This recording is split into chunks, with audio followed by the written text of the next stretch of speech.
ጤና ይስጥልን አድማጮቻችን እንደምን ሰነበታችሁ። ሳምንታዊ የጤና ወዴ ፕሮግራማችንን ከእናንተ ሬዲዮ ሸገር ኤፍኤም 102.1 እነሆ ጀምረናል። እስከ 9 ሰዓት ቆይታ በማድረግም ዛሬ በተመረጠው የጤና ርዕሰ ጉዳይ ላይ ሙያዊ ማብራሪያ የሚሰጡን ባለሙያ እንደተለመደው እዚሁ ሸገር ስቱዲዮ ተገኝተዋል። ባለሙያው ዶክተር አብነት ታፈሰ ናቸው። የውስጥ ደዌና የነርቭ ሕክምና ስፔሻሊስት ናቸው። ዶክተር እንኳን ደህና መጡ። እንኳን ደህና ቆያችሁ። እንግዲህ እንደ ሁሉ ጊዜው እሁድ አስቸጋሪ ቀን ነው፣ የስራም የቤተሰብም ጊዜ ነው። ይህንን ጊዜዎትን ለጤና ወዴ አድማጮች ሙያዊ ማብራሪያ ለመስጠት ፈቃደኛ ሆነው ሸገር ስቱዲዮ ስለተገኙ በጤና ወዴ አድማጮች ስም ከልብ አመሰግናለሁ። እኔም ስለጋበዛችሁኝ አመሰግናለሁ። አድማጮቻችን እስከ 9 ሰዓት በሚኖረን የጤና ወዴ ፕሮግራማችን ዛሬ የምናነሳው የጤና ርዕሰ ጉዳይ የወገብ ህመምን ይሆናል።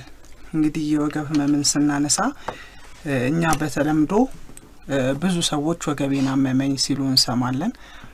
የተጠኑ ጥናቶች ይኑሩ አይኑሩ እርግጠኛ አይደለሁኝም። ነገር ግን እንደዚሁ በስሚ ካሉ ሰዎች መካከል አብዛኛውን ቁጥር የሚይዙ ሰዎች የወገብ ህመም አለባቸው። እንደዚህ በጓደኝነት ታክሲ ውስጥም እነዚህ ዳታዎች ብዙ ጊዜ የሚሰሩት አለብኝ የሚሉ ሰዎች አሉና ዛሬ ስለ ወገብ ህመም እናነሳለን። አድማጮቻችን በ011-127-54-54 በመደወል እናንተም በቀጥታ ዶክተር አብነትን ማግኘት ትችላላችሁ። ራሄል ቴክኒኩን ትቆጣጠረዋለች። ማንጠቅቦሽ ውብሸት ከዶክተር አብነት ጋር በመሆን የተለያዩ ሀሳቦችን አነሳለሁ። ጥሩ ጊዜ እንዲሆንላችሁ እመኛለሁ። ምናልባት የወገብ ህመም አይነቶች አሉት ወይ ከሚለውን ጀምር ዶክተር። እንግዲህ በመጀመሪያ የወገብ ህመም ስንል ምንድነው ማለት ያስፈልጋል። በህክምና እንግዲህ እንግሊዘኛው አጠራር ሎወር ባክ ፔን ወይም የታችኛው የወገብ ክፍል ህመም ነው የወገብ ህመም ተብሎ ብዙ ጊዜ የሚታወቀውና የታችኛው የወገብ ክፍል ይጀምራል ቢባል ከእንግዲህ የጀርባ አጥንታችን ጋር ጎዲናችን የሚገናኝበት ቦታ ጀምሮ ወደ ታች ያለውን እስከ መቀመጫችን ድረስ ያለውን ክፍል የጀርባ አጥንት ክፍል የወገብ ህመም ብሎ ይጠራል። በልምድኛ ሀገር ስፓይናል ኮርድ ሲባል ይሰማል ታካሚዎች ይላሉ። ስፓይናል ኮርድ ማለት የጀርባ አጥንት ማለት አይደለም። የወገብ ህመም በአብዛኛው ከጀርባ አጥንቱ ጋር የተያያዘ ህመም እንጂ ከስፓይናል ኮርድ ጋር የተያያዘ አይደለምና ስፓይናል ኮርድ የመህብለሰረሰር የሚባለው ከአንጎል የሚመጣውን የነርቭ መልእክት ተሸክሞ የሚያስተላልፈው ክፍል ነው። ግን በወገብ ምክንያት ስፓይናል ኮርድ ላይ ጫና ሊፈጠር ይችላል፣ ነርቮቹ ላይ ጫና ሊፈጠር ይችላል። ስለዚህ የወገብ ህመም በምንልበት ጊዜ በአብዛኛው እንግዲህ የወገብ ህመምን በሁለት ከፍሎ ማየት ይቻላል። አንደኛው ምክንያት ያለው የወገብ ህመም ስንለው፣ ሌላው ደግሞ ምክንያት በግልጽ ያልታወቀ የወገብ ህመም ብለን በትልቅ መክፈል ይቻላል። ሌላው ደግሞ እንዳመጣጡ የወገብ ህመምን ለምሳሌ አኪዩት ወይም አጣዳፊ የሆነ ከዛ ደግሞ ሰብ አኪዩት ትንሽ ከዛኛው ጊዜው ዘግየት ያለ አኪዩት ምንለው እስከ 6 ሳምንት ድረስ ያለ፣ ከዛ ሰብ አኪዩት ምንለው ወይም ዘግየት ያለው ከሱ እስከ 12 ሳምንት ድረስ የሚሄድ የወገብ ህመም ስንለው፣ ከዛ ከ3 ወር ወይም ከ12 ሳምንት በላይ የሚሄደው ደግሞ ክሮኒክ ወይም አብሮ የሚቆይ የወገብ ህመም ብለን እንጠራ ይችላለን። አራተኛው ደግሞ ሪካረንት ምንለው ወይም በተደጋጋሚ የሚመጣ የወገብ ህመም ማለት ነው።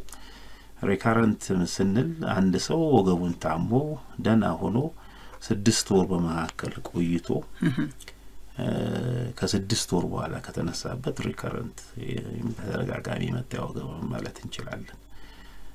የወገብ ህመምን እንግዲህ በምንመለከት ጊዜ መክፈል የምንችለው አንዱ ደግሞ ከቁስለት ወይም ኢንፍላማቶሪ የምንላቸው በእኛ ብግነት ይባላል መሰለኝ ያመጡ የሚችሉ የወገብ ህመም አይነቶች አሉ። ሌላው ደግሞ በአብዛኛው ከዚህ ጋር ያልተገናኘ ዲጀነሬቲቭ የምንለው ወይም ከእድሜ ጋር በሚመጡ ለውጦች ምክንያት የሚነሳ የወገብ ህመም አይነት አለ።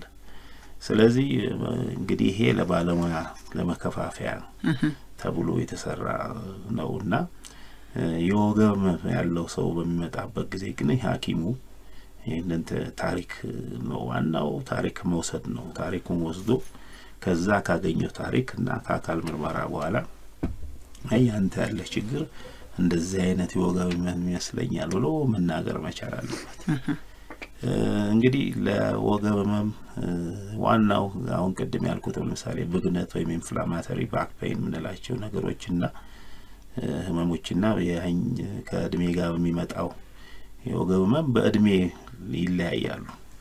እንግዲህ ብዙ ጊዜ እነዚህ ቁስለት የሚያመጡ ወይም ኢንፍላማቶሪ ባክ ፔን ምንላቸው የወገብ ህመም አይነቶች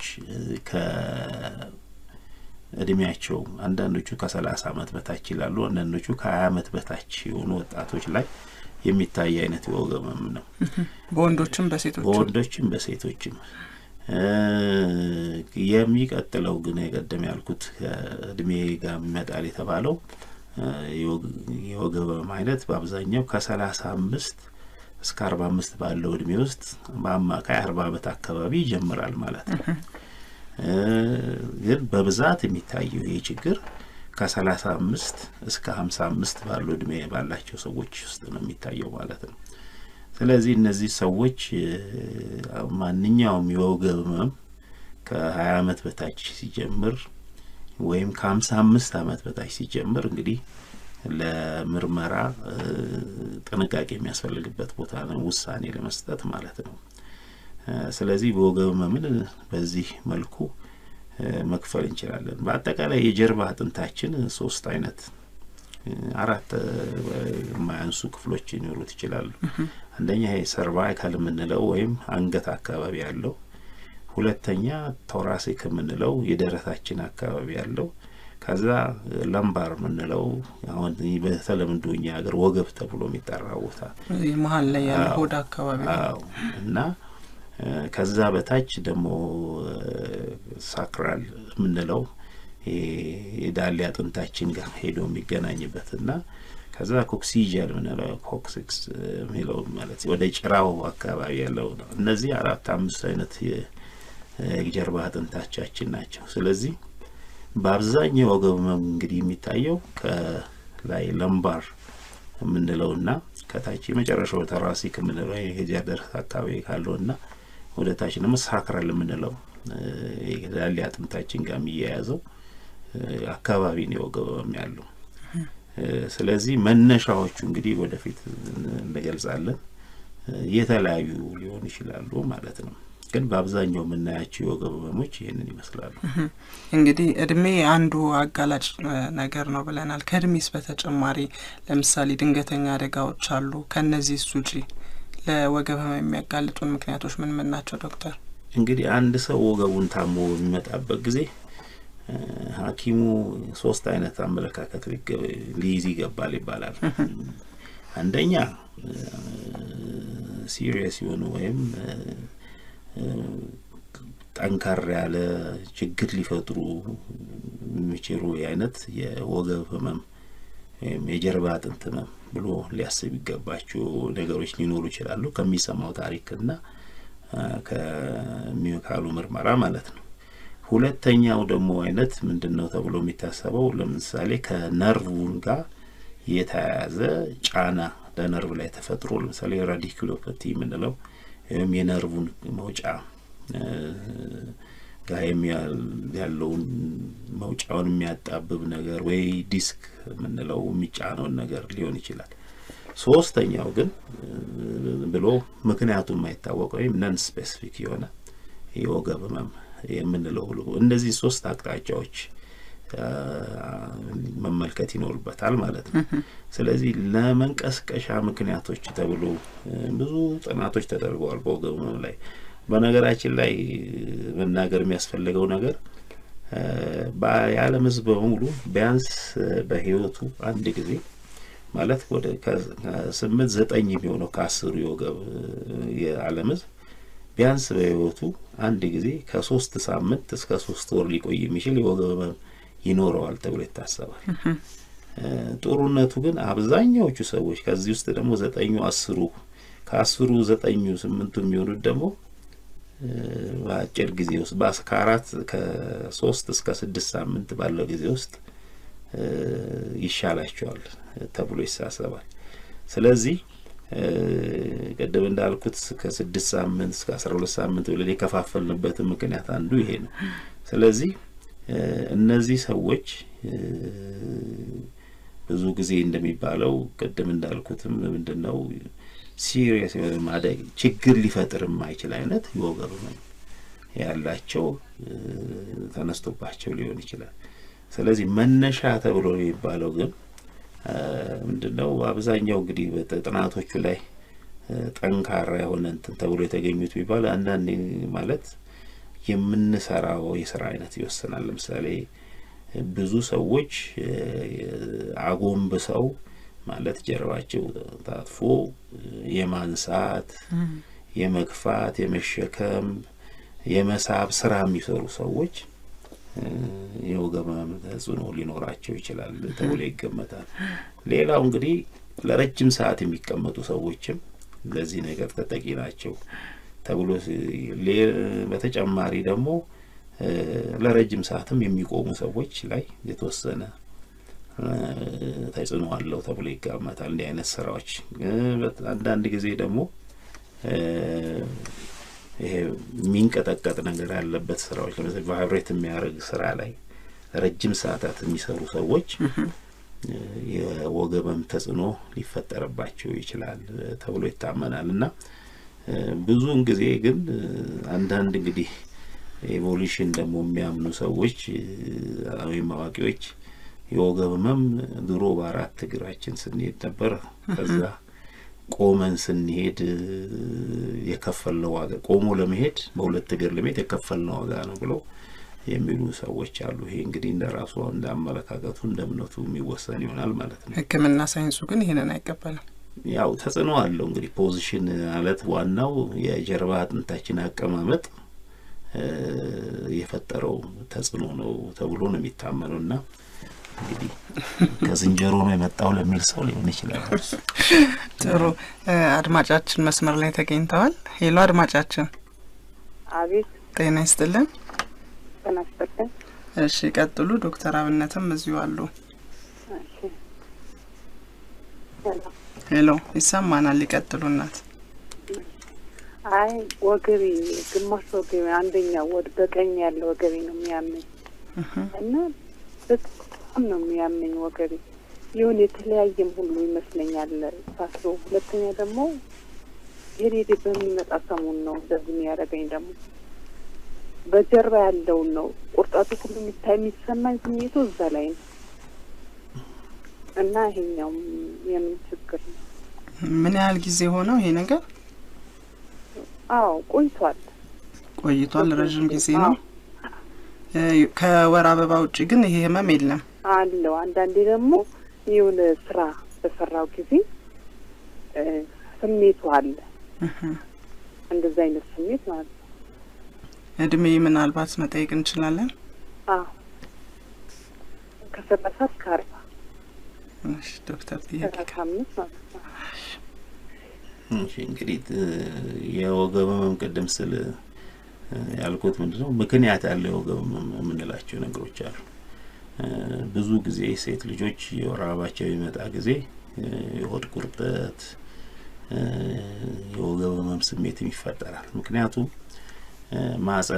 ማህፀናችንን የሚቆጣጠረው የነርቭ ክፍል በአብዛኛው የሚወጣው ከዛ ከለምባርና ቅድም ሳክራል ካልኳቸው ቦታዎች ስለሆነ ይሄ ሪፈርድ የሆነ ህመም የምንለው ማለት ነው። ማለት ሪፈርድ የሆነ ማለት አንድ ቦታ ወደ አንድ ቦታ የተላከ አይነት ህመም አይነት ነገር ሊሆን ይችላል። ስለዚህ ብዙ ሴት ልጆች እንዲህ አይነት ነገር ይገጥማቸዋል።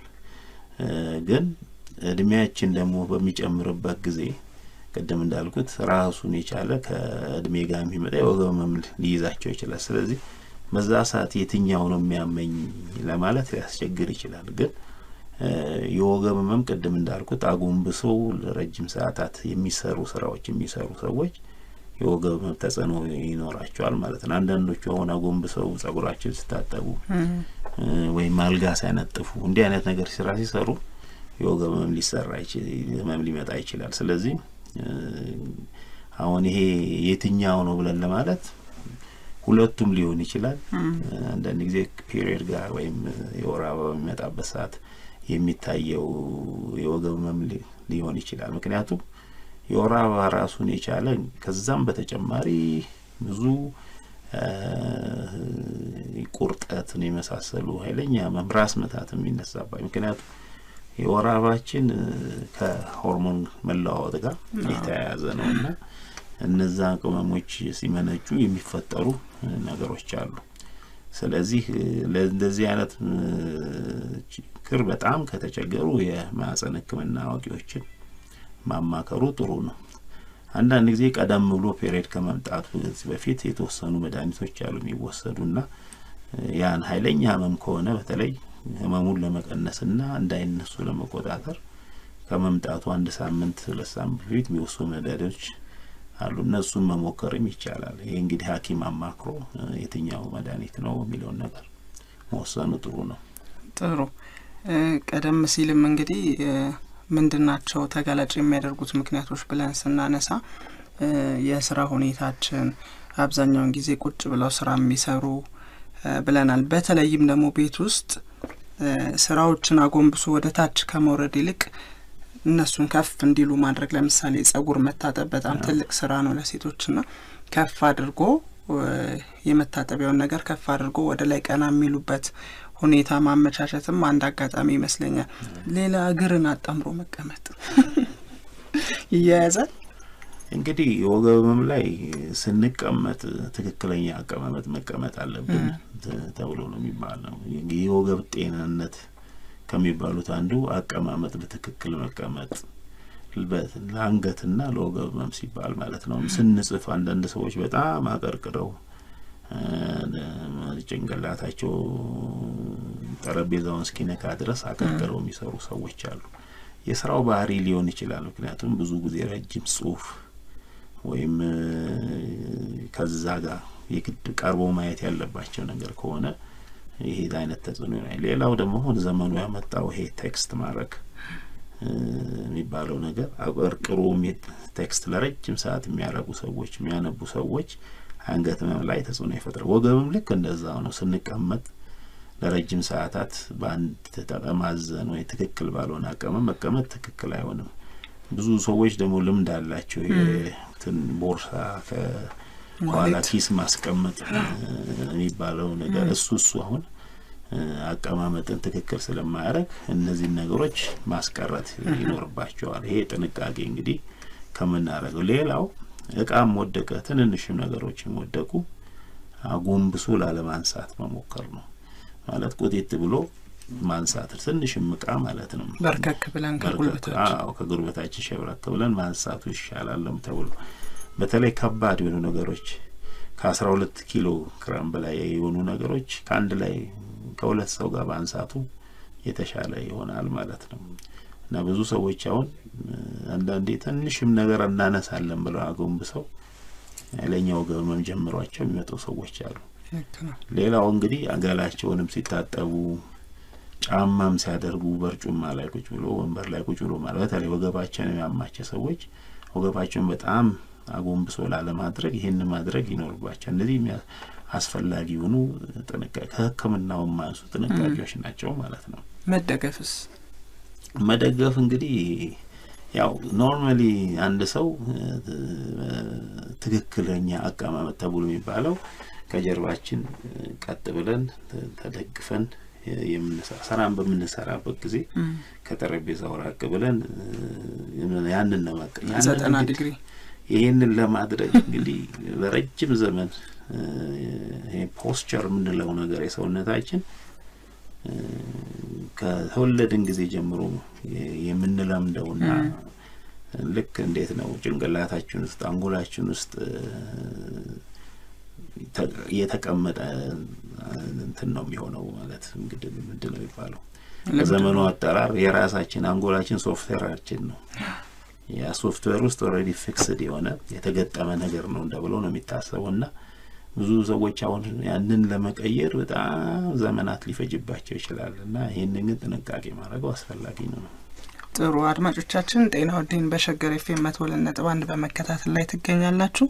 በዛሬው የጤናው ዲ ፕሮግራማችን የውስጥ ደዌና የነርቭ ሕክምና ስፔሻሊስት ከሆኑት ከዶክተር አብነት ታፈሰ ጋር በመሆን ስለ ጀርባ ህመም ነው እያነሳን የምንገኘው። አድማጮቻችን በ011275454 ላይ በመደወል ጥያቄ፣ አስተያየት፣ ሀሳቦቻችሁንም ልትሰጡን ትችላላችሁ። ጥሩ ጊዜ እያሳለፋችሁ እንደሆነ ተስፋ እናደርጋለን። አሁንም አንድ አድማጫችን መስመር ላይ ተገኝተዋል። ሄሎ አድማጫችን። ሄሎ ጤና ይስጥልን። አብሮ ይስጥልን። ሰላም ነው? እግዚአብሔር ይመስገን። ይቀጥሉ ሀሳብ ጥያቄዎትን። እሺ ለወገብ ምን ብዙ ጊዜ ወገቤን እንዳስተካከል አንዳንድ ትንሽ ነገር በሆነ አጋጣሚ ልብሱ ሳጥፎና ጉብሽት እኮ ወገቤን ያመኛል። ምናልባት ለምዶ እንደዚህ በጀርባ ያለመተኛ እሱ ሲሆን ወይስ ለመተኛት እንዴት ነው መተኛት ያለብኝ? የትኛው ነው ትክክለኛ አተኛኘት ስርዓት? ከዛ ውጭስ ስራ ሲሰሩ ብዙውን ጊዜ ትንሽ እንደዚህ በአንዳንድ ስራ ትንሽ ቀላል የሆነ ስራ ቢሆን 10 ደቂቃ ካጎነበስኩኝ በኋላ ላይ ወገቤ በተለይ በጀርባ ያለተኛ ስል ይሰማኛል እና ቀስ እያለ ነው ወደ ኖርማል ሁኔታው የሚመጣው። ምን ያህል ጊዜ ሆነው? 4 አመት 3 አመት አካባቢ ነገር። ሕክምና አልሄዱም? ሕክምና አልሄድኩም። ያን ያክል የከፋም በርግጥ አይደለም፣ ግን እንደው ለወደፊት ይብሳል ከሚል ስጋት እንጂ አሁን ላይ ቀላል ነው። ጥሩ። እድሜዎትን መጠየቅ እንችላለን? 30 አመት ነው። 30። ጥያቄ ከሌለ አንድ ላይ ሰብስበን ብንመልስ ይሻላል አይደል? ጥያቄ አለ ዶክተር? እኔ ጥያቄ የለኝም፣ ግን ምንድነው ቅድም ያልኳቸው ነገሮች ናቸው። ስራና ሰራ ያገዳ ጎንበሰላ ለመስራት መሞከሩ ይመረጣል። አሁን ብዙ ጊዜ እንግዲህ በእኛ ሀገር ሴት ልጆች ናቸው የቤት ስራ የሚበዛባቸው እና ለምሳሌ ልብስ አጠባም ካለ ለምሳሌ ጎማ ከፍ አድርጎ ደርድሮ ተቀምጦ ቢያጥቡ ይሻላል አጎንብሰው ከሚያጥቡ። ጸጉር አጠባም ቅድም እንዳልሽው ካለ ከፍ ያለ ቦታ ላይ ሳህኑን ከፍ አድርጎ አጎንብሰው በጣም ሳያጎንብሱ መታጠቡ ለተለይ ለሴት ልጆች የወንድ ጸጉር ብዙ ላይ ያስቸግር ይችላል። ሴት ልጅ ረጅም ሰዓት ሊሆን ይችላል ጸጉሯን የምትታጠቡና እንዲህ አይነት ጥንቃቄዎች መደረግ አለባቸው። ስለዚህ ማንኛውም አጎንብሰን የምንሰራው ነገር የጀርባ አጥንታችን ላይ ተጽዕኖ ይፈጥራል። ያ ነው እንግዲህ አሁን ጠያቂው እንዳሉት የተወሰነ ደቂቃ ቀና ብለው በጣም የሚሳይነ ህመም ስሜት ተሰምቷቸው ሊያርፉ ይችላል። አስተኛኘት ብዙም ቀደም እንዳልኩት የሰው ልጅ አካሄዱም ፖስቸሩም አስተኛኘቱ አንዴ በህይወቱ ዘመኑ የሚያዳብረውና ውስጥ ተቀምጦ ያለ አይነት አንጎላችን ውስጥ ያለ ነገር ነውና አስተኛኘቶች ብዙም ለወገብ ህመም የሚል ጥናት አልተደረገሎቹ ላይ ይሄ ነው የሚል። ምክንያቱም ያንዳንዱ የዓለም ህዝብ የተለያየ አስተኛኘት ያለው ግን ቀደም እንዳልኩት 9-8 ወገቡን ያመዋል። ስለዚህ የትኛውም ማስተኛኘት ተጽዕኖ ሊያመጣ ይችላል ማለት ነው። በልምድ ብዙ ነገሮች ሲባሉ እንሰማለን፣ ግን ብዙም ለውጥ ሲያመጡ አይታዩም ማለት ነው። ስለዚህ አድማጮቻችን መጠንቀቅ ያለባቸው ያጎንብሰው የሚሰሩትን ስራ መቀነስ ነው የሚኖርባቸው ማለት ነው። እንግዲህ አንዳንዴ እንጀራ ይሆንና ብዙ ሰዎች አጎንብሰው የሚሰራ ስራ ይሰራሉ ሳይወዱ። በጉልበት ስራ ላይ ተሰማሩ ሰዎች፣ ሜካኒኮች፣ በጤና ባለሙያዎች ለምሳሌ ነርሶች አጎንብሰው ታካሚዎች ማገላበጥ ይኖርባቸዋል። አንዳንዶቹ ሰዎች ደግሞ ባህሪ ሆኖ ወደ ረጅም ሰዓት ቆመው የሚያሰሩ ስራዎች አሉ። መምህርነት ለምሳሌ መምህራን፣ ሐኪሞች የተለያዩ ቆመው የሚሰራ ስራ ለምሳሌ ትራፊክ ፖሊሶች ለሰዓታት ይቆማሉና እነዚህ የወገብ ህመም ተጽዕኖ ሊፈጠርባቸው ይችላል። ስለዚህ ምንድነው የሚመረጠው? አንዳንድ ጊዜ ቅድም እንዳልሰው የምናነሳውን ነገር ተጠንቅቆ ማንሳት፣ በተቻለ መጠን ደግሞ የተወሰነ ደቂቃ እረፍት እያደረጉ መስራቱ የተሻለ መንገድ ነው ተብሎ የሚታመነው። እንግዲህ የተለመደ ነው አይደለ? የወገብ ህመም ስንል ብዙውን ጊዜ በየቤታችንም ባለንበት ቦታ የወገብ ህመም አንዱ ሰው ወገቤን አሞኛል ካለ ሌላውም ሰው እኔም የወገብ ህመም አለብኝ የሚለው ነገር አለና በብዙዎቻችን ዘንድ የተለመደ ነው። አድማጮቻችንም እንግዲህ ያንን ነው እያነሱ ያሉት። አሁንም ሌላ አድማጭ መስመር ላይ ተገኝተዋል። ሄሎ አድማጫችን። ጤና ይስጥልኝ። አብሮ ይስጥልን። ሙልጌታ እባላለሁ። እሺ ለዶክተር ጥያቄ ማቅረብ ፈልጌ ወደ ታፋይ ትንሽ ታፋይ አካባቢ ማለት ነው ባንድ በግራይ ያመኝ ነበር ለጥቁጭ ስል ማለት ነው እና እዚህ እንትን ወገቤ ስለ ወገቤ ላይ መሀል ወገቤ ላይ የመከችከች ምናምን አይነት ስሜት አለኝና አሁን ደግሞ ወደ እግሬ አካባቢ የመለብለብ ስሜት ምናልባት ከዚህ የተያያዘ ነገር ካለ ዶክተር የመክሩኝ ነገር ካለ ብዬ ነበር የደወልኩት። ወደ ሕክምና ሄደዋል? ወደ ሕክምና ሄጄ ነበርና ዶክተር ምናለኝ የቆየ ታይፈስ እንትን ነውና እሱ ነው እንደዚህ የሚያደርገው ምናልባት ነበር እንትን እያለው ሊሆን ይችላል ምናምን አለኝ ዶክተር። ከዛ ውጪ ምንም ሕክምና አልሄድኩም። ይሄ አንዳንድ እግሬ ላይ ማለት ነው ዘንጌ እግሬ ላይ እብጥ ብሎ የሆነ የመቆርቆር ስሜት እንትና ከዛ ይጠፋል ይቃላልና ማለት ነው። መጀመሪያ ግን ሲጀምረኝ ከወገቤ ከጀርባዬ ወገቤ ላይ ነበር የጀመረኝ ማለት ነው። ስለዚህ የጡንቻ መኮማተር አይነት ነገር ነው። መኮማተር ሳይሆን ዝም ብሎ ብጥይልና ይቀላልና እንደዚህ እንትስለው ያበጠ ነገር ስሜት እንዳለው ያስታውቀኛል። ለዚህ ይቆረቆረኛል። ከዛ በኋላ መልሶ ደግሞ ይጠፋል። ሲጠፋ ግን ምልክቷ ተቆር ብላ ትቀራለች። ኦኬ። በምን ያህል ጊዜ ውስጥ ነው የሚጠፋው? በቃ 2 ሳምንት ምናምን ይቆይና ይጠፋል። እንግዲህ አሁን እሳቸው ያነሱ ጥያቄ ከወገብ ጋር ብዙ አይገናኝም። ምንድነው እግራችን ላይ ያሉ ነርቮች በሙሉ የሚወጡት ከጀርባ አጥንታችን ወይም ከወገብ ከምንለው ላይ ነው እና የነዚህ ነርቮች ስራ ጡንቻዎቹን ማዘዝ፣ መቀጣጠሚያዎቹን መቆጣጠር፣ ማንኛውም የቆዳ ላይ ሆነ ውስጥ ያለውን ስሜት በለሰረሰር ወይም ስፓይናል ኮርድ አድርጎ ወደ አንጎል መላክ ነው ስራቸው እና አሁን እነዚህ የሚናገሯቸው ለምሳሌ አንድ ሰው ወገቡን ቢያመው ቀደም ያልኩት ሁለተኛ ላይ ያልኩት ለምሳሌ ነርቭን የሚጫን ነገር ካለ ያንን ነርቭ የሚሄድበት ቦታ ጡንቻ መስነፍ ሊችል ይችላል። ቆዳ የማቃጠል የመደንዘዝ ኤሌክትሪክ አይነት ስሜት ሊፈጠር ይችላል። ይሄ እንግዲህ ነርቭ ላይ ጫና ካለ በተረፈ ግን ከዛ አልፎ እግር ላይ የሚያብጥ ነገር እንደ ቀላ ነገር ሆኖ ከዛ በኋላ ያቺ ቦታ ጥቁር የምትለው እንግዲህ በታካሚው ሳይው መናገር ይከብዳል። ግን ይሄ ኤሪቴማ ኖዶዝም የሚባል ነገር አለ። እሱ ሊሆን ይችላል። በተለይ ትንሽ ቦታ ጠበብ እብጠት ነገር መደደር መቅላት ከዛች ክስምትልና ለምጥቁረት ደግሞ ሌላ ቀን ሌላ ጊዜ ይወጣል። ይሄ እንግዲህ ከአንዳንድ ኢንፌክሽኖች ጋር የተያያዘ ወይም ከአንዳንድ የአለርጂዎች ጋር የተያያዘ ነገር ሊሆን ስለዚህ ሐኪም ማየት ያስፈልጋል። ታይፈስ ነው ለተባለው ነገር የቆየ ታይፈስ የሚባል ነገር የለም። አሁን እንግዲህ እኛ ሀገር ባለ ላብራቶሪ ምርመራ ታይፎስ እና ታይፎይድ የሌለው ሰው ሰምቼ አላውቅም። እኔ እንደንዴ ስቀልድም የአባት ስም ሆኗል ታይፈስ እላለሁና ዝም ብሎ በመጀመሪያ ደረጃ ሕክምና እንደው አሁንም እንደማስተማር ስለሆነ ያዝነው ሕክምና ውስጥ ዋነኛው ታሪክ ነው።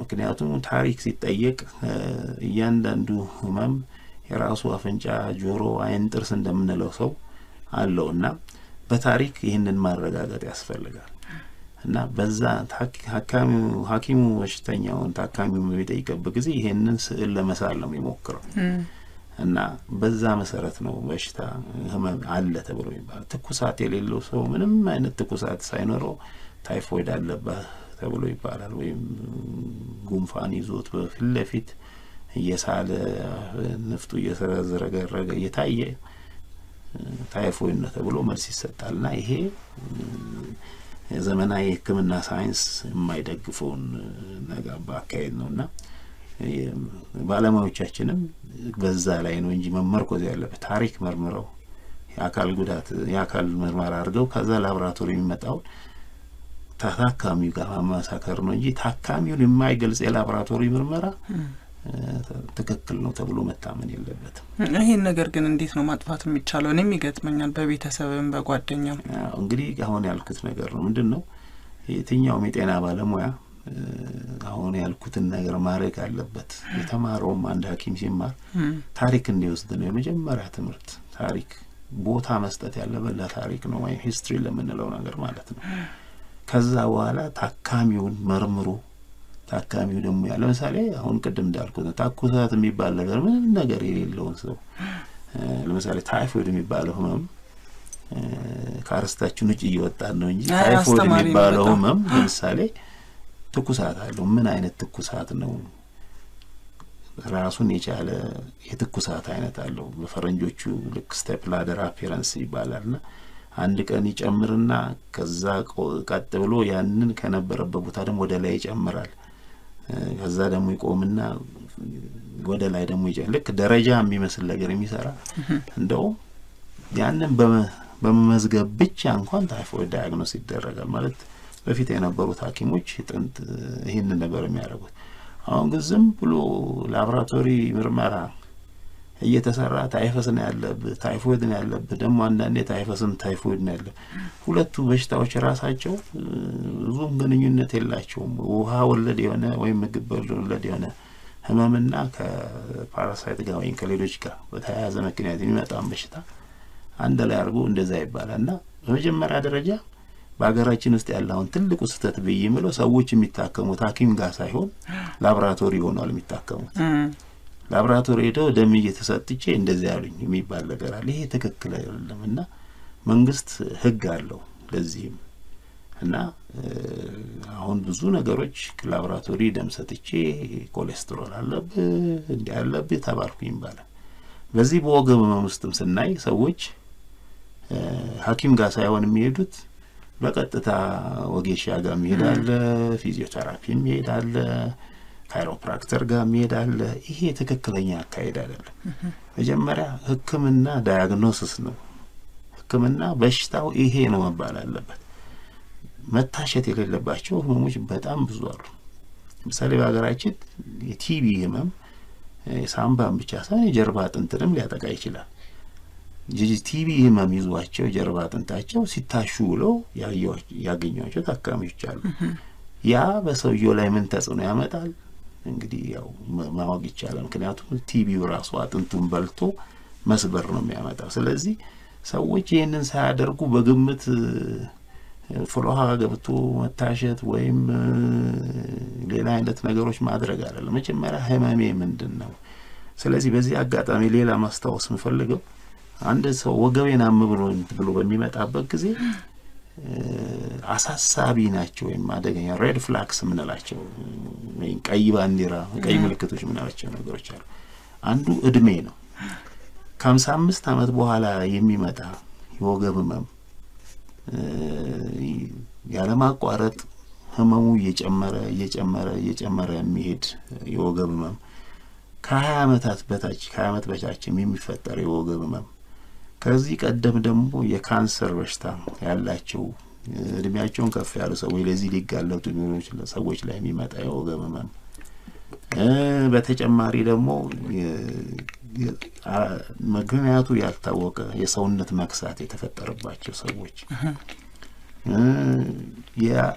የሰውነታቸው የመከላከያ አቅም የቀነሰ ሰዎች ለምሳሌ HIV የመሳሰሉ ወይም የሰውነታችንን መከላከያ አቅም የሚቀንሱ መድኃኒቶች የሚወስዱ ለምሳሌ የኩላሊት ቅየራ ያካሄዱ ሰዎች የሚወስዷቸው መድኃኒት ሌሎችም አካሎች ቅየራ የሚያካሂዱ ሰዎች የሚወስዷቸው መድኃኒቶች የሰውነታችን መከላከያ አቅም ይቀንሳሉ። እንደዚህ አይነት መድኃኒቶች የሚወስዱ ሰዎች አደጋ ደርሶባቸው የነበረ በቅርብ ጊዜ የመኪና አደጋ የመመታት እነዚህ ሰዎች ጥንቃቄ ላይ ያደርጉ ይገባል። ምክንያቱም የተነሳባቸው የወገብ ህመም ማለት ሁሉ ጊዜ እንደምናወራለት የወገብ ህመም ማለት አይደለም። ስለዚህ ህክምና አሁን ከህክምናው ማለት የሚሰጠው ህክምና ከዲያግኖስ በፊት ነው በብዙ ህመሞች እኛ ሀገር እና ይሄንን አይነት ባህላችንን መተው ይኖርብናል ማለት ነው። መጀመሪያ ዳያግኖሲስ ነው ወይም ይሄ ህመም አለ ለዚህ ህመም ይሄ ነው ተብሎ ነው ህክምና መሰጠት ያለበትና አሁንም እንዳልኩት ብዙ ሰዎች ይሄንን ስለሚፈጽሙ ከዚህ አይነት ነገሮች መቆጠብ ይኖርብናል ማለት ነው። አንዳንድ ህመሞች ለምሳሌ ለሰውነታችን ህመም ለሌላ ህመም ለማጋለጥ የሚችሉ ለምሳሌ እንደ ስኳር ህመም ያሉ አንጻራዊ የሆነ የመከላከያ አቅማችንን ይቀንሳሉ። ስለዚህ እንዲህ አይነት ህመም ያላቸው ሰዎች በተለይ ያለማቋረጥ የሚሆን የወገብ ህመም ከተነሳባቸው ሐኪሞቻቸውን ማማከር ነው ያለባቸው እንጂ አንዳንዱ ስፖርት ሲሰራ ይገኛል የተለያዩ ቅድም ያልኳቸው ነገሮች ያደርጋሉ። ስለዚህ እንዲህ አይነት ነገሮች መቅረት ይኖርባቸዋል ማለት ነው። ጥሩ አድማጮቻችን በእናንተ ሬዲዮ ሸገር ኤፍኤም 102.1 የጤናው ዴይ ፕሮግራማችንን በመከታተል ላይ ትገኛላችሁ። እስከ 9 ሰዓት ቆይታ በማድረግ ከውስጥ ደዌ ህክምና የነርቭ ህክምና ስፔሻሊስት ከሆኑት ከዶክተር አብነት ታፈሰ ጋር ስለ ወገብ ህመም ነው እያነሳን የምንገኘው። ቆይታችንም እስከዛ ሰዓት የሚቆይ ይሆናል። አንድ አድማጫችን መስመር ላይ ተገኝተዋል። ሄሎ ነው። ጤና ይስጥልን። እሺ እና ወገብ በጣም ያመኛል እና ከመቀመጫ ትንሽ ከፍ ብሎ መሀል ወገቡ አልቻለ አጥንት እዛው መሀል ላይ ነው ያመኝና በጣም ክቡና በቃ ይቀላል እና ክረምት በቅዝቃዜ ሐምሌና ነሐሴ አካባቢ ጠብቆ ነው የሚነሳብኝ እና መቆም አልችልም። በዳዴ ምናምን ነው የሚሄደው። በቃ መቆም አልችልም። ከቆምኩኝ በቃ አዙሮኝ ነው የሚጥለኝ። ህክምና ወስደዋል እስካሁን? በቃ ህክምና በክሊኒክ ምናምን እንጂ በ3 መርፌ 4 መርፌ ሲወጉኝ ትንሽ ምናምን መቆም ይችላል። በቃ ቁሜ መሄድ ምናምን ከዛ በኋላ መሄድ ይችላል። የእድሜስ ሁኔታ እንዴት ነው? እድሜ መጠየቅ እንችላለን? ይችላል። 32 ምናምን አካባቢ። ሌላ የጤና ችግር የለቦትም? ይሄ ብቻ ነው? ምንም የለብኝም። በቃ በክረምት ቅዝቃዜ አካባቢ ሲሆን እኮ ነው በክረምት አካባቢ ጠብቆ ምናምን ይነሳል። በቃ መቆም አልችልም። በዳዴ ምናምን ነው ቤት ምገባው ወይ ታዝዬ ምናምን። ስለዚህ ይሄ ወቅትን እየጠበቀ የሚመጣ እንግዲህ ቅድም እንዳለው የወገብ ህመምን በአራተኛው ክፍል ወይም ሪከረንት ምንለው በሰላም 6 ወር ያህል ደህናውና እንደገና የሚነሳ መቀስቀሻው ምክንያት የተለያየ ነው። ይሄኛውን አይነት ይመስላል። ግን ታካሚው ይሄንን ለማድረግ ሐኪም ጋር ሄደው ዝም ብሎ ሄዶ ክሊኒክ ሄዶ መርፌ መወጋት አይደለም። እንግዲህ ክሊኒክ ሲባል እኛ ሀገር መንግስትም በደረጃ ያወጣቸው የተለያዩ ደረጃ ያላቸው ክሊኒኮች አሉ። ስለዚህ ሐኪሞች ጋር ሄዶ ሐኪም ቤት ሄዶ ታይቶ አስፈላጊ ከሆኑ ምርመራዎች መደረግ ያለባቸው ተደርገው ይሄ ነው ችግር መባል አለበት። አንዳንድ ጊዜ ቅድም እንዳልኩት ብዙዎቹ የወገብ ህመም አይነቶች ግን መነሻቸው አይታወቅም። ስለ ህመሙ ለመጥቀስ ያስፈልጋል። ወገብን ሊያመጡ የሚችሉት ምንድናቸው ብለን ካል ለምሳሌ የዲስክ ችግሩ ሊያመጣ ይችላል። የወገብ ህመም አይታችሁ እንደሆነ ደንደስ ምንለው ለምሳሌ ብዙ ጊዜ ከብት ላይ በገበያዎች ላይ ምናየው ያ እንደ ማለት ነው ለሰው ልጅ እና ያ መገጣጠሚያው ራሱ ችግር ሊያመጣ ይችላል። ዙሪያውን ያሉ ጡንቻዎች ህመም ስሜት ሊፈጥሩ ይችላሉ። ከዛም አልፎ ደግሞ ወገቡ ጋር ሳይሆን የነርቭ ግንኙነታቸው ግን ከወገብ አካባቢ ጋር የሆኑ ለምሳሌ ከማህፀን የሚነሳ ከአንጀት የሚነሳ ሌሎች ህመሞች ወደ ወገባችን የህመም ስሜት ሊፈጥሩ ይችላሉ። ስለዚህ የኔ መነሻ ችግሩ ምንድነው የሚለው ለማወቅ ቅድም እንዳልኩት ሐኪም ጋር ቀርቦ አስፈላጊው ምርመራ ተደርጎ መወሰን ያለበት ይሆናል። ይሄንን ሲደረግ ብቻ ነው በእርግጠኛ የእርሶ ችግር ይሄ ነው ለማለት የሚቻለው።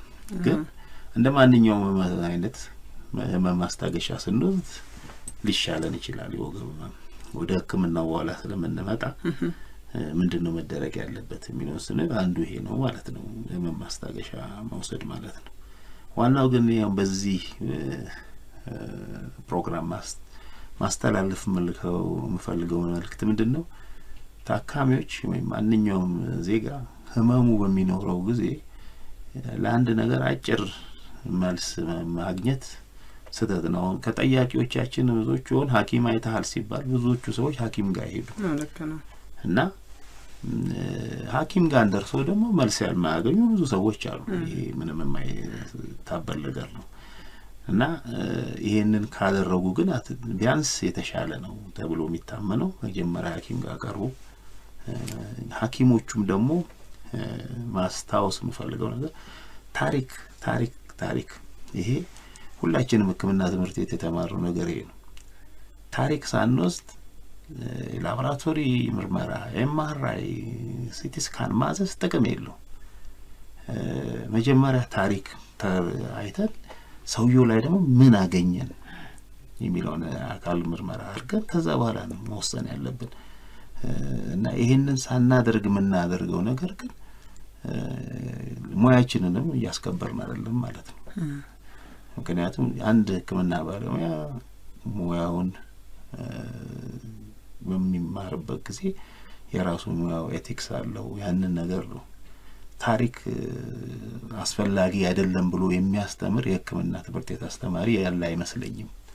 አሁን ግን የተያዘው ነገር ሰው የመጣውን ሰው በሙሉ ከኤምአርአይ ተነስቶ ወይም ከሲቲ ስካን ተነስቶ መልስ ለማግኘት ወይም ከላቦራቶሪ ተነስቶ መልስ ለማግኘት እየተሞከረ ያለ ነው የሚመስለውና ይሄን ነገር ማስቀረት ይኖርብናል። አንዳንድ ጊዜ ራሳችን ህመምተኞች ያለን የግንዛቤ ደረጃ ለምሳሌ ወገቤን ሲያመኝና ተደጋጋሚ ሲሆን የት ነው የምሄደው? ፋርማሲ ሄጄ መድኃኒት ገዝቼ መውሰድ ነው? ክሊኒኮች ብዙ ክሊኒኮች አሉ በየሰፈሩ እዛ ሄጄ መታከም ነው? የነርቭ ሕክምና ስፔሻሊስት ጋር ሄጄ መታየት ነው? የት ነው የምሄደው የሚለውንም ነገር የግንዛቤ ደረጃችን አነስተኛ መሆኑ ለዚህ የሚያጋልጠን ይመስለኛል። እንግዲህ ብዙውን ጊዜ ስናነሳ አሁንም ዶክተር ከነገሩን ተሞክሮ ለወገብ ህመም የሚያጋልጠን አብዛኛው ነገር የራሳችን ላይፍ ስታይል ወይም ደግሞ ያኗኗር ሁኔታችን ነው። ሌሎች ነገሮችንም ላንሳ። በተለይ አሁንም ሴቶች ላይ አንድ አድማጫችን መስመር ላይ ገብተዋል። እሳቸውን እንቀበልና አነሳለሁ። ሄሎ አድማጫችን። ሄሎ ተመስጥልን። አብሮ ይስጥልን። ይሄ የወገብ በሽታ ከምግብ ጋር ያለው ግንኙነት ምን ይመስላል? ባለፈው አንድ አመት ይሄ ፓልም ኦይል ከውጭ የሚመጡ ዘይቶችን ስጠቀም ወገቤን በጣም ያመኝ ነበርና እንዲሁ በጨዋታ ስንነጋገር ምን አይነት ዘይት ነው ተጠቀሙ አሉኝ። ይሄንን ነው ስላቸው እስኪ ሱንቶና ሌላ ቀይራሉኝ። አሁን የሀገር ውስጥ የሞጆ ዘይት ስጠቀም ሙሉ ለሙሉ ጠፋ። ስለዚህ ከቲካራ ያለው ግንኙነት ምን ይመስላል የሚለውን ለማወቅ ፈልጌ ነው። አመሰግናለሁ። እሺ፣ ስለደወሉልን እናመሰግናለን። ይከታተሉ ምላሹን አድማጫችን። እሺ፣ አመሰግናለሁ። እሺ፣ አጋጣሚ ሆኖ አድማጫችንም አንስተውታል ከአመጋገብ ጋርም እንዴት ነው ያለው ሁኔታ ብለዋል። ሌላ ግን የምንይዛቸው ነገሮች ለምሳሌ ክብደቱ በጣም ከፍተኛ የሆነ ነገር በአንድ በኩል እንይዛለን፣ በጣም ክብደቱ ደግሞ አነስተኛ የሆነ ነገር በሌላ በኩል እንይዛለን። ቦርሳ ማንሳት እንችላለን በቀላሉ። አለማፈራረቅ ልምዳችን በአንድ ሳይድ ብቻ ይሆንና በአንድ ሳይድ ብቻ የምንይዝበት አጋጣሚ አለ። ሌሎች እቃዎችን ሌሎች ስራዎችንም ስንሰራ እንደዚሁ አተኛኘት አይገናኝም፣ ግንኙነት የለውም ብለናል። ግን ብዙውን ጊዜ ያው እንግዲህ መነሻችን ሁሌም የምናውቀው ከመጣንበት ነውና የወገብ ህመም ያለበት ሰው ደረቅ ነገር ላይ ቢተኛ ይመከራል። እነዚህ ነገሮች እንዴት ነው የሚታዩት? እንግዲህ ለአድማጮቻችን መልስ ለመስጠት አንደኛ ፓልም ኦይል ጋር የተያያዘ ወገብ ህመም አለ የሚል ነገር የለም። እንግዲህ በአጋጣሚ የሆኑ ነገሮች ፓልም ኦይል በአብዛኛው የትኛውም የምንበላው ምግብ ወደ ሰውነታችን ለመግባት በአንጀታችን በኩል አልፎ ነው። እንግዲህ ቀደም እንዳልኩት ከአንጀት የሚቆጣጠሩ ነርቮች ብዙ ጊዜ ግንኙነት አላቸውና ከዛ ይሄ ሪፈርድ የሆነ ወይም ከዚህ የተላከ አይነት ህመም ስሜት ሊሆን ይችላል። ይሄ እንግዲህ ግምት ነው። የራሴን ታካሚውን ሳያዩ ታሪክ ሳይሰሙ መወሰን ከባድ ስለሆነ ማለት ነው። ግን እኛ ሀገር ብዙ ሰው እኔ ለምለው ነገር አለ ህክምናን የማይሞክር ሰው ነው አልገጠመኝም። ብዙዎቻችን መሐንዲስ አንሆንም፣ ሳንማር አካውንታንትም አንሆንም፣ ጠበቃም አንሆንም፣ ግን ሁሉ ሰው ሐኪም ነው ታሞ ስለሚያውቅ። አዎ። እና የሚመስለን አንድ ቀን ታመን ስላወቅን ስለዛ በሽታ ምናውቅ ይመስለናል። የታዘዘልን መድኃኒትንም ለሌላ ሰው እናዛለን። ሆስፒታልም ገብተው መድኃኒት የሚቀይሩ ታካሚዎች ይገጥሙናል። ይሄን ለምን ታዘዘልን ይሉና ይሄን ባህላችን ማስቀረት መቻል አለብን። ታካሚዎች ስለ ችግራቸው መወያየት ጥሩ ነው። ያላቸው በተለይ ይሄ ክሮኒክ ወይም ቋሚ የሆነ ህመም ያላቸው ሰዎች ህክምናውም ይሄን እንዲያዳብሩ ይመከራል። ግን አንዱ ታካሚ ሌላውን ታካሚ እንዲያክም አይደለም የሚፈቀደው። ስለዚህ ይሄ የተለመደ ስለሆነ ነው በሌሎችም ህመሞች በደም ብዛት ላይ በስኳር ላይ የምናያቸው ትክክለኛ ያልሆኑ ውሳኔዎች ሲጎዱ ታካሚዎቻችን ዜጎቻችን ሲጎዱ ይታያል። ስለዚህ ከፓልሞል ጋር ያለው ግንኙነት ጥናት ላይም አላገኘውም አላነበብኩም እንደዛ የሚል ስለዚህ አጋጣሚ ነገር ሊሆን ይችላል። ታካሚያችን እንዳሉት እንደማንኛውም ሰው ለምስብ ቀደም እንዳልኩት 8-9 ከ10 ወገቡን ያመዋል ቢያንስ የተወሰነ ጊዜ። የተወሰኑት ሰዎች ደግሞ ቋሚ የሆነ ህመም ይኖራቸዋል። ስለዚህ ከዛ አንዱ ሊሆን ይችላል ጠያቂያችን። ከምግብ ጋር ግን ብዙ ግንኙነት የለውም። ቀደም ሴቶች ለብሎ የሚሉ የተነሳ ጥያቄ አለ። ሴት ልጅ እንግዲህ አብዛኛው ጊዜ ከእርግዝና በኋላ በእኛ ሀገር አሁን በተለምዶ አልታረሰችም ምናምን የሚባል ነገር አለና ሴት ልጅ ለምንድነው ለወገብ ህመም ትጋለጠው በእርግዝና ጊዜ ተብሎ ቢባል ምክንያቶች ሊሰጡ የሚችሉት አንድ እርግዝና ሽሉ እየጨመረ መጠኑ በሚመጣበት ጊዜ ሴቶች አብዛኞቻቸው አይተንቹ እንደሆነ ወጀርባቸው ለጠጥ ብለው እንግሊዘኛ አጠራሩ ፕራይድ ኦፍ ፕሬግናንሲ ባለው የእርግዝና ኩራት ማለት ነው። ወደ ሰማይ ነገር እንደዛ ብሎ መሄድ ይጀምራል። ያ ጀርባ አጥንት ላይ አቀማመጡ ላይ ተጽዕኖ ይፈጥራል። 9 ወር ቢያንስ እንደየመጀመሪያው 2-3 ትራይመስተርስ ምንላቸው ላይ በተለይ 3ኛው ላይ ክብደቱ ስለሚጨምር ያን አንዱ ሁለተኛ እንግዲህ ልጁ በተለምዶ እንደምናውቀው ለልጅ ምግብ ማቀበል ብቻ ሳይሆን ራሱ የሚያመነጫቸው ብዙ ሆርሞኖች አሉ እና እነዛ ሆርሞኖች አንዱ በተለይ ኤላስቲን የሚባለው የመገጣጠሚያን የማላላት አቅም አለው። ያ ማለት ሴት ልጅ ለመውለድ በምትዘጋጅበት ጊዜ ዳሌውን በቀላሉ እንዲለጠጥ ለማድረግ የተሰራ ነገር ነው ተብሎ የሚታመነውና እነዚህ ሆርሞኖች ተጽዕኖ ስለሚፈጥሩ ያ የወገብ ህመም ከወለደችም በኋላ ተጽዕኖ ይቀጥላል እስከ 6 ሳምንት ድረስ ይቀጥላል። ኦሬዲ ደግሞ ላልቷልና እንዲህ አይነት ነገሮች ወገብ ተጽዕኖ ይፈጥራል። መታረስ የሚባለው ነገር እንግዲህ ያው ከወሊድ በኋላ ረፍት ያስፈልጋል። ግን በብዙ ባረፉና ባላረፉ ሴቶች መካከል የሚሰሩ ነገር በተለይ ምዕራብ ሀገሮች ወይም አውሮፓ የሰለጠነው ሀገር ብንሄድ ብዙ ሰው አይተኛም፣ ተነስቶ ነው የሚንቀሳቀሰው። እንግዲህ ወገብ ህመም በሶስተኛው ዓለም ሀገሮችና ብዙ በሚተኛበት ቢታይ ብዙ ልዩነት የለው። ስለዚህ ምግብ በማብላትም ያንን ነገር መቀየር በተለይ እንደውኛ ሀገር ሴቶች ወልደው ታርሰው የሚወጡበት ጊዜ አላስፈላጊ የሆነ ክብደት መጨመር አሳይተው ነው የሚወጡት። ያ እንደው ክብደት በተለይ ከወገብ በላይ ያለች ከፍተኛ ክብደት ቦርጭ የምንለው ነገር የኛን ሴንተር ኦፍ ግራቪቲ የሚባለውን ስለሚቀይረው ወደ ኋላ እነዚህ ተጻዕኖዎች ራሳቸው ወገብ ላይ ያመጣሉ። የበለጠ ችግር ነው የሚያጋልጠው። ስለዚህ ሴቶች በሚወሉበት ጊዜ በተለይኛ ሀገር ያለው አይነት አመጋገብ ሳይሆን የተመጣጠነ ምግብ ለልጁ ለእናትየው የሚያስፈልግ ምግብ መመገብ እንጂ አሁን እንደሚደረገው በጣም ብዙ ቅባት ያለው ብዙ ካርቦሃይድሬት ያላቸው ምግቦችን ተመግቦ አላግባብ ክብደት ጨምሮ በመውጣት ጥቅም አይገኝም ተብሎ ነው የሚታመነውና ይሄንን ነገር ማስተካከል ይኖርብናል። ደግሞ ከወለዱትም ሴቶች አይታን እንደሆነ ሁሉም ሰዎች ወገባቸውን አያማቸውም ሁሉም ሴቶች። ስለዚህ እርግዝና ያመጣው ነገር ነው ተብሎ ለማለት ያስቸግራል። ስለዚህ ቅድም ያልኳቸው ምክንያቶች በሌላ መንገድ ተጋላጭነት ላላቸው ሰዎች መንገድ ይከፍታሉ ተብሎ ነው የሚታመነው እንጂ የግድ ሁሉም ሴት አይታመምም ማለት ነው። የወገብ ህመም የጉዳት ምልክት ነው እንዴ? እንግዲህ የጉዳት ስንል ምን ማለት ነው?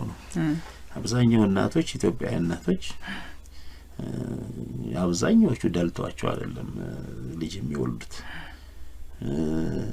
ግን ስንቶቹ ናቸው ገባቸውን የሚያማቸው ወይስ እንደው ደልቷቸው ደግሞ ከወለዱት ኢትዮጵያውያን እናቶች ይሄ ደግሞ አፍሪካን በሙሉ ሌሎች ሶስተኛ ዓለም ሀገሮችን ያካትታል ስንቶቹ ናቸው ደልቷቸው የሚወልዱት እኔ እርግጠኛ ስታስቲክሱ ወይም ቀናቱ ባይኖረኝም እርግጠኛ ነኝ 8-9 ሴቶች በዛ ሁኔታ ነው የሚወልዱት ግን ከዛ ወልተው ምን አይነት ስራ ነው ኢትዮጵያውያን ገበሬ እናቶች የሚሰሩት ሌላ አፍሪካን ገበሬ ከባሎቻቸው የበለጠ ያነሳ አይሰሩም ስለዚህ ሁሉንም አያማቸውም ማለት ነውና የጉዳት ምልክት ነው ስላልታረስሽ ነው የሚባለው ነገር ብዙም እርግጠኛ ትክክል ነው ብዬ አላምንም ጥናቶቹም ቀደም ያልኩሽ መልሶች ለመስጠት እንጂ የሚሞክሩት ከምግብ በበላና ባልበላ ብለው አይደለም የሚወስኑት ማለት ነው አድማጮቻችን በሸገር ኤፍኤም 102.1 ጤና ወዴን በመከታተል ላይ ትገኛላችሁ የውስጥ ደዌና የነርቭ ህክምና ስፔሻሊስት ከሆኑት ከዶክተር አብነት ታፈሰ ጋር በመሆን ዛሬ ስለ ወገብ ህመም ነው እያነሳን የምንገኘው አሁንም ሌላ አድማጫችን መስመር ላይ ተገኝተዋል ሄሎ አድማጫችን ሄሎ ጤና ይስጥልን አብሬስጥልን እሺ ሀሳብ አስተያየቱን ይቀጥሉ እኔም ያውን የምታነሱት ያለ ሀሳብ ላይ ወገብ እንዲሁ ህመም አለኝ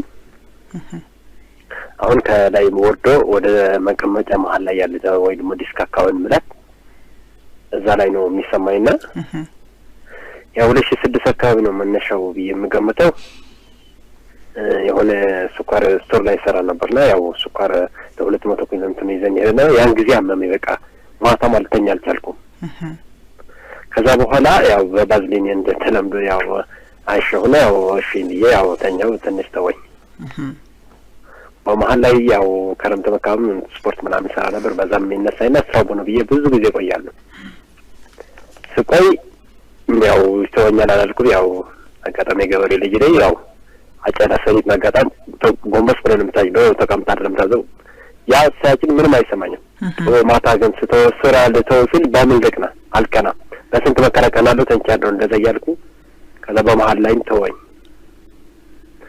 አሁን እንደዛ ረጅም ሰዓት ስቆም ወይ ደግሞ ረጅም ጋር ሲቀመጥ ነው የሚያመኝና ሰሙኑ ደግሞ እንደዛ በቃ ያደረገኝ ነውና ከነርቭ ላይ የተያዘ ይሆናል ወይስ ከአለርጂክ ሊሆን ይችላል የሚለው አለርጂክ ደግሞ ጥርጣሬ ያለ እንዝ ላይ ደረቴ ደግሞ የማሳል ባህርና የማሳከብ ባህር ስላለው ከዛ የተያዘ ሊሆን ይችላል ወይ የሚለው ከዛ ራስ ምታትም አለው ወገቤ ሲያመኝ ራስ ምታት ከፍተኛ ራስ ምታት ነው የሚያመጣና እዚህ ላይ ትንሽ ጥያቄ ስላለኝ ነው ህክምና ሄደዋል ህክምና የወገን ከታክም አላውቅም ያው እሱ ዝም ብዬ ነው ታክም አላውቅም በምንድን ነው የሚሻሉት የሚሻለው ያው በቃ ዝም ብዬ ተዋለ ቀስ በቀስ በራሱ ይተወኛል አልፎ አልፎ እንደዛ ሲነሳኝ ያው እንደዛ ያደርገዋል ያው ሰሙኑ ግን በጣም በዚህ በሁለት ቀን በፊት በቃላ አስተኛ ማለት ያለስከም ዘዋላ ያው ማሳጀብ ይችላል ትንሽ ለቀቅ ያደርጋል አሁንም በዚሁ ስራ ላይ ነው ያሉት በሸክሙ ስራ ላይ አይ ነው አጋጣሚ ነው እንጂ አሁን እንኳን ያው ከዛ ውጭ ነው ጥሩ ግን ምናልባት የቲቪ በሽታ ወስጄ ነበር ከ3 ወር በፊት ነው ጨረስኩ በዛም የተያዘ ከሆነ ምናልባት እንግዲህ ቅድም ያልኩት ብዙዎቹ ጥያቄዎች ሲሚነሱ ጋር መልስ ብዙ እዚህ ምዛም ላይ ተመልሰዋል ግን ምንድነው አለርጂ ያለኝ አለርጂ ከወገብ መንካ ብዙ ላይ ገናኝ ይችላል ቲቪው እርግጠኛ አለርጂ ነው ወይ የሚለው ነገር እንግዲህ ቲቪው ደግሞ የጀርባ አጥንት ውስጥ ሲቢ ካለ የወገብ ያመጣ ይችላል ግን መድኃኒት ወስጄ ጨርሻለሁ ብሏል ስለዚህ እንግዲህ የትምና አይነት ቲቪ ነው የነበራቸው ሁሉ ወሳኝነት ይኖራል ምክንያቱም ለእያንዳንዱ ቲቪ አይነት የመድኃኒቱ ጊዜ ይለያያል ምን ያህል ጊዜ እንደሚወሰድ ሌላው አጎንብሼ በመሰራበት ጊዜ ነው የሚኖረኝ ብሏል ቀደም ያለው ነው አጎንብሶ እንግዲህ አጨዳ እውነት እንደተባለው እንግዲህ ሊያስቸግራል በግብርና ስራ ላይ የተሰማራን ኢትዮጵያዊ ወገቡን ሲያመው በጣም አስቸጋሪ ነው ለመስራት አይችልም እርሻም ቢሆን ማረስም ቢሆን ቀጥ ብሎ አይታረስም ገበሬ ሞፈሩን ይዞ አጎንብሶ ነው እንትን የሚለውና ይሄ ትልቅ ተጽዕኖ ለወገኖቻችን እና ጠያቂዎችን ግን መዳድማጫችን ምንድነው መታየቱ ጥሩ ነው ለማንኛውም ነገር የግድ ቅድም እንዳልኩት የተራቀቀ ምርመራ ማለት ታሪክና የአካል ምርመራ በጣም አስፈላጊ ነገሮች ናቸው ምንድነው ማድረግ ያለብኝ ለተባሉት አሁን ማሳጅ እጄ ነበር አሉ ግን ማሳጅ ከመሄዳቸው በፊት ሐኪም ቤት መሄድ በጣም ይቀላል ያን አድርገው ቢሆን ኖሮ የሚያሾም ሰውዬ ምንድነው የሚያሾው ሐኪሙ ሲጽፍለት ነው ፊዚዮቴራፒ ማሳጅ ደግሞ እና ፊዚዮቴራፒ በጣም የተለያዩ ነገሮች ናቸው ፊዚዮቴራፒ የህክምና ሳይንስ ነው ማሳጅ ግን ህክምና ጋር አይደለም ህክምና ማሳጅ ይጠቅማል ተብሎ የሚባለው አንዳንድ ጊዜ የጡንቻ ህመም ስሜት ሲኖረው ሰውየው ጡንቻውን ለማፍታታት ምናምን ይጠቅማል ግን ምንድነው ችግሩ ሳይገነዘብ ምንና ህክምናውን መስጠት ነው የሚሆነው ስለዚህ አስፈላጊ ነገር ነው ብለን ካል ምን አይነት ህክምናዎች ናቸው ለወገቡ የሚሰጡት በአብዛኛው ህመም መቆጣጠር ነው ህመሙን ተቆጣጥሮ እንደተባለው አሁን ብዙዎች ታካሚዎች የተወሰነ ቀን በኋላ ይሻለናል ይላሉ ስለዚህ ያንን ነው ማለት የህመም መቆጣጠሪያ መድኃኒቶች የተለያዩ አሉ እነሱን መጠቀም ያስፈልጋል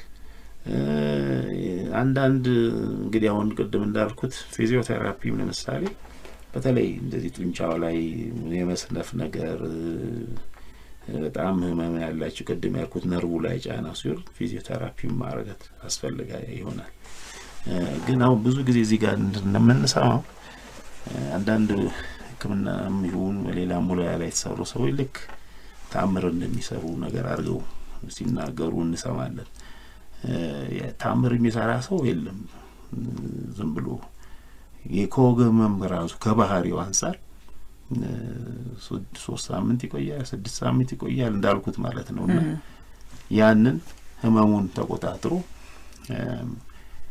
በሰላም ወደ ስራ የሚመለስበትን ሌላ አስፈላጊ ነገር ነው ተብሎ የሚታመነው ረፍት ምን ያህል ያስፈልጋል ወገበም ነው እናቶቹ የሚያሳዩት ከ48 ሰዓት 72 ሰዓት የበለጠ ረፍት ያስፈልጋቸው ነው የሚባለው ሐኪሙ ማስተማር ያለበት ዝም ብሎ በመተኛ በተለይ ዝም ብሎ መተኛትን የወገብ ህመምን ያባበሳል እንጂ አያሻሽልም ስለዚህ ሰዎች ቶሎ ብለው ወደ ስራ የሚመለ አክቲቭ የሆነ እንቅስቃሴ የሚያደርጉበት ቦታ ውስጥ ሁኔታ ውስጥ መግባት አለባቸው ከአንድ ቀን ከሁለት ቀን በላይ አልጋ ላይ ማረፍ አስፈላጊ አይደለም ተብሎ ነው የሚታመነው ሌላው ደግሞ ምንድነው ብዙ ሰዎች ወገባቸውን በሚያማቸው ጊዜ ፍርሃት ሁሉ የሚፈጠርባቸው ሰዎች አሉ እነዚህ ሰዎች ያንን ፍርሃታቸውን እንዲያስወግዱ በቂ ምክር ያስፈልጋቸዋል ከበተጨማሪም ደግሞ ጥናቶች የሚያሳዩት አንድ ሰው ወገቤን አሞኛል ብሎ በአጭር ጊዜ ውስጥ ወደ ስራ ካልተመለሰ ወደ ስራ የመመለስ እድሉ በጣም ዝቅተኛ ይሆናል ቢሉ ጥናቶች የሚያሳዩት ምክንያቱም ከወገብ ህመም ጋር የተያዙ ብዙ ነገሮች አሉ አንዳንዶች ሰዎች እውነት አሟቸው ሊሆን ይችላል ሌሎቹ ደግሞ የአካል ጉዳት ጥቅም ለማግኘት የሚፈልጉ ሰዎች አሉ ይሄ በፈረንጆቹም ጋር የኛ ማገር ያለ ነገር ነው ስራ መስራት የማይፈልጉ የማረፊያ መንገድ አድርገው የሚቆጥሩታል ይሄንን ማስቀረት ይኖርባቸው ማስቀረት አስቸጋሪ ነው ምክንያቱም እንዲህ አይነት ባህሪ ያላቸው ሰዎች የተማለም ይኖራሉ ማለት ነው ስለዚህ ለወገባችን ህመም ጥንቃቄ ያስፈልገናል በጣም በመንታመምበት ጊዜ የተባለ ሐኪም ጋር መሄድ ያስፈልጋል አስፈላጊውንም ህክምና ማድረግ ያስፈልጋል እና ምክንያቶች አሁን ብዙ ጊዜ የምናያቸው ነገሮች ግን ከዚህ ውጭ ናቸው ብዙ ሰዎች የሚያደርጉት እርግጠኛ ነኝ በዚህም ብቻ አይደለም ሌሎችም ህመሞች ላይ ስንመለከት ብዙ ሰው ወደ ህክምና አይደለም የሚሄደው እርስ በርሱ ይታካከማል መድኃኒት የሚቀያየር ሰው አለ አንዱን ያክማል እና ይህንን አይነት ባህል ማስቀረት ይኖርብናል አሁን አካባቢያችን ሆስፒታሎች ጤና ጣቢያዎች አሉ እነዚህ ነገሮች ሄደው እርግጥ ቅድም እንዳልኩት ሄደውም የመዳን እድል ያላገኙ ሰዎች ሊኖሩ ይችላሉ ምክንያቱም በባህሪ ቅድም ያልኩት አይነት የወገብ ክሮኒክ የሆነ ወገብ ህመም ይኖራቸው ሰዎች ይኖራሉ ማለት ነው አብዛኛዎቹ ሰዎች ግን ይሻላቸዋል እና ይሄ ሊሆን ይችላል ላይሆን ይችላል ከማለት ሐኪም ጋር ቀርቦ ችግር ይሄ ይመስለኛል ቢባሉ የተሻለ ይሆናል ማለት ነው። ጤና ውዴ አድማጮቻችን 8 ሰዓት የጀመረው እና ዛሬ በወገብ ህመም ላይ ትኩረት ያደረገው የጤና ውዴ ፕሮግራማችን ከውስጥ ደዌና የነርቭ ህክምና ስፔሻሊስት ከሆኑት ከዶክተር አብነት ታፈሰ ጋር እስካሁን ቆይታ ሲያደርግ ቆይቷል። እንግዲህ መነሻችን ላይ እንዳነሳ ነው የተለያዩ ምክንያቶች አሉ የወገብ ህመምን የሚያመጡ እነዛን ማወቁ በራሱ አንደኛ ለሚሄዱበት ባለሙያ መገዛ ያደርጋል ለህመምተኞቹም የሚሰጠው ጠቀሜታ በጣም ከፍተኛ ነው። ሁለተኛ ደግሞ ያኗኗር ሁኔታችንን ማወቅና ማድረግ የሚገባንንና የማይገባንን መለየቱም እንደዚሁ ጠቀሜታው ከፍተኛ ነው። እንደው በስተመጨረሻ ለአድማጮቻችን የሚነገረው ነገር ምንድነው ዶክተር? እንግዲህ ዋናው በወገብ ዙሪያ ብቻ ሳይሆን በሌሎችም ህመሞች ዙሪያ የምናየው ህብረተሰባችን ከዘመናዊ ህክምና እስከሆነ ድረስ ዘመኑን ደግሞ የዘመናዊነት እስከሆነ ድረስ ህክምና አካባቢ መገኘት ግዴታ ነው እና ወገብ ህመም በጣም ህመም ስላለው እንደን ጊዜ ተገዶ ሊሄድ ይችላል። ግን ብዙ ህመም ስሜት የማይፈጥሩ ሊገሉን የሚችሉ በሽታዎች አሉና ለምሳሌ ከኔ ስራ ጋር የተያያዘ ለምሳሌ ደም ግፊት፣ ስትሮክ፣ ስኳር በሽታ፣ የተለያዩ ህመሞች የነርቭ ህመም እንደዚህ ስትሮክም ሊያጋልጥ ይችላል። ስለዚህ እነዚህ አይነቶቹን ሌሎችም በሚይዙን ጊዜ ሐኪም ጋር ሄዶ ምክር መውሰድ ያስፈልጋል። ሌላው ደግሞ ማድረግ የለብህም አንዳንድ ጊዜ በስራ የሚገጥመኝ ነገር አለ አይቻቸው እንደዚህ አትሸከም ተብሎ ታሞ ይመጣሉ። ምንድነው አይ እንደው ጀሪካን ተሸክሜ ምናምን ይላሉና እንዲህ ያለ ነገሮች መኖር አለበት። ሌላው በኢንዱስትሪ ስራም ሆነ በሌላ ስራ ውስጥ ለተሰለፉ ሰዎች ስራ እንዴት መስራት እንዳለባቸው ክብደት እንዴት ማስራት እንዳለባቸው ትምህርት እና ግንዛቤ ስራ ሳይጀምሩ በፊት ቢሰጥ ጥሩ ነው። በሰለጠነው ዓለም ይደረጋል ማለት ነው። እና አሁን ክብደት የሚያነሱ ሰዎች ምን ያህል ኪሎ ነው ለብቻ መታነሳው ለሁለት እንዴት ነው መታነሳው ይሄን አይነት ትምህርት ቢሰጥ ጥሩ ይሆናል። ምክንያቱም ከብረት ሳነሳ ነው ወገቤን ያመመኝ ዲስክ መንሸራተት ምናምን እንደምንለው ማለት ነው። እና ይሄንን ነገር መገንዘብ አለበት። ዋናው ግን ቅድም እንዳልኩት በሽታን ለማወቅ ሐኪም ጋር ሄዶ ከዛ መልስ መውሰድ ነው እንጂ ገሌ እንዲያለ እንትና እንዲመክሮኝ ነው እንዲብሎኝ ነው የሚባለው ነገር ያው ታካሚዎቻችንም ስናይ የሚባለው የሚሉትን ነገር ነው። እና ይሄን ነገር ማስቀረት ይኖርብናል እንደ ባህል ማለት ነው። ጥሩ አድማጮቻችንም እንግዲህ ይሄንን እንደሚያሻሽሉ ተስፋ አደርጋለሁ። ሁላችንም ከራሳችን እንጀምር፣ ጤናችንን እንጠብቅ መልእክታችን ነው። 8 ሰዓት የጀመረው የጤና ውዴ ፕሮግራማችን ከውስጥ ደዌና ነርቭ ህክምና ስፔሻሊስት